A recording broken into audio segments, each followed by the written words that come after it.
I am the Tofu Golem. Please enjoy the video. In this video, I will explain how to reset your Honda HR-V tire pressure light. First, ensure all 4 tires are inflated to the correct PSI, which you can find on a sticker inside your driver's side door jamb. Adjust any tires that are over or underinflated.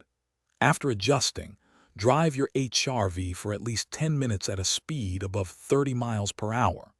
This allows the system to reevaluate the tire pressures.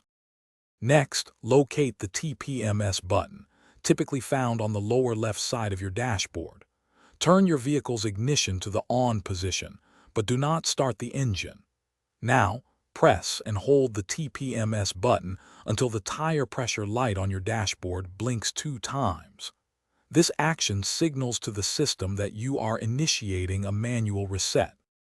For some Honda HR-V models, you might reset the light through the vehicle's display. Navigate to the Customize Settings menu using your steering wheel controls. From there, select TPMS Calibration and then choose Calibrate to start the process. This method allows the system to learn the new tire pressure settings electronically, often without needing the physical button. Finally, drive your Honda HR-V again for a short period to confirm the tire pressure light has turned off. If the light remains illuminated after these steps, it might indicate a more significant issue, such as a faulty sensor, and you should consult a certified Honda service center.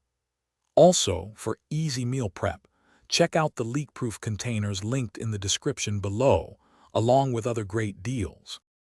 Thanks for watching. Consider subscribing if we helped you today.